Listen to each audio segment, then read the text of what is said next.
¿Qué tal están? Bienvenidos. Mi nombre es José Manuel López García y les voy a leer mi artículo titulado Filosofía de Hans Albert. Hans Albert fue uno de los filósofos más relevantes e influyentes del siglo XX y de comienzos del siglo XXI. Nació en Colonia en 1921 y falleció en el año 2023 a la edad de 102 años. Desarrolló su formación académica en la Universidad de Colonia, en la que se especializó en filosofía y ciencias sociales. Su larga vida intelectual estuvo marcada por su enseñanza y su producción filosófica, que propiciaron polémicas caracterizadas por una gran profundidad y claridad argumentativa. Desde 1963 hasta 1989 fue profesor en la Universidad de Mannheim, donde consolidó su magisterio. Su pensamiento muestra una defensa radical del espíritu crítico en oposición tanto al positivismo dogmático como a las corrientes hermenéuticas y dialécticas de la tradición continental. Albert participó activamente en debates filosóficos clave del siglo XX, especialmente en la llamada disputa del positivismo en la sociología alemana, donde se enfrentó a filósofos de la Escuela de Frankfurt como Habermas y Adorno. Su postura sostenía que el conocimiento científico debía basarse en la crítica racional y la contrastación empírica frente a enfoques más interpretativos o ideológicos. El núcleo del pensamiento de Hans Albert es el racionalismo crítico heredado de Popper, pero desarrollado con mayor radicalidad. Según esta perspectiva, todo conocimiento es falible y debe estar abierto a la crítica constante. No existen fundamentos absolutos e indudables del saber. Una de sus aportaciones más conocidas es el denominado trilema de Bunhausen, que sostiene que cualquier intento de justificar racionalmente una afirmación conduce, inevitablemente, a una de estas tres opciones: un regreso infinito de justificaciones, un círculo lógico o una aceptación dogmática de un punto de partida. Este argumento trata de mostrar la imposibilidad de fundamentar el conocimiento de manera definitiva, reforzando así la necesidad de una actitud crítica permanente. Albert también fue un crítico severo de la hermenéutica filosófica, representada por Gadamer, y de la teoría crítica de la Escuela de Frankfurt. Consideraba que estas corrientes tendían a caer en formas de relativismo o dogmatismo encubierto, alejándose del ideal científico de contrastación empírica. En el ámbito de la filosofía de la religión defendió una postura claramente escéptica, criticando lo que veía como intentos de justificar racionalmente creencias teológicas sin base empírica. Su obra La miseria de la teología es representativa de esta línea. Desarrolló una filosofía social y política basada en la resolución racional de problemas, el pluralismo y la crítica abierta, rechazando tanto los sistemas cerrados como las utopías ideológicas. Criticó el relativismo y reafirmó la necesidad de la argumentación racional.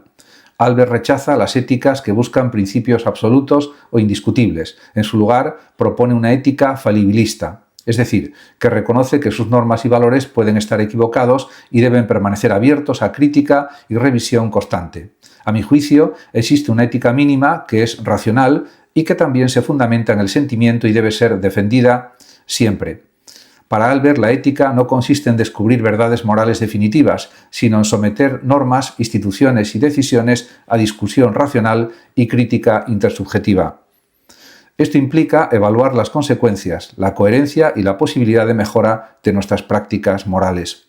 En este sentido, su postura se aproxima a una ética pragmática y crítica, más que a una ética normativa cerrada.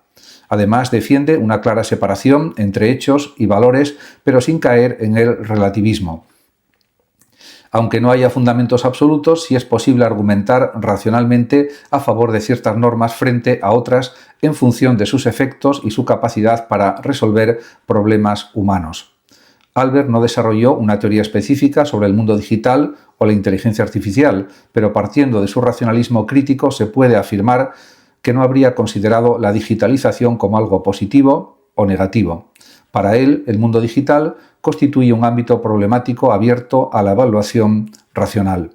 La tecnología, incluida la inteligencia artificial, sería para él una herramienta cuyo valor depende de sus consecuencias prácticas y de cómo se integre en estructuras sociales sometidas a crítica. En cuanto al impacto social, su pensamiento sugiere que vería la transformación digital como una ampliación del poder humano, pero también como un aumento de la complejidad y los riesgos sistémicos. Cambios en la comunicación, en la producción de conocimiento y en la toma de decisiones exigirían más debate crítico y evaluación pública. Entre los riesgos, Albert probablemente subrayaría el peligro del dogmatismo tecnológico, es decir, aceptar sin cuestionamiento los avances digitales como inevitables o incuestionables. También señalaría problemas como la concentración de poder, la opacidad de los sistemas automatizados y la posible erosión del juicio crítico individual. En resumen, aplicando su filosofía, el mundo digital no debe ni celebrarse acríticamente ni rechazarse, sino someterse a crítica racional, evaluación de consecuencias y revisión abierta.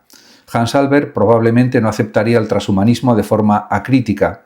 No rechazaría de plano la mejora humana como implantes o aumento cognitivo, pero exigiría someter estas propuestas a una valoración exigente. Desconfiaría de cualquier justificación basada en promesas absolutas de progreso o perfección humana, considerándolas como formas de dogmatismo tecnológico. Muchas gracias a todos por su atención y hasta mi próximo artículo y vídeo. El que lo desee puede compartir este vídeo, darle like o suscribirse a mi canal de YouTube. Muchas gracias y hasta siempre.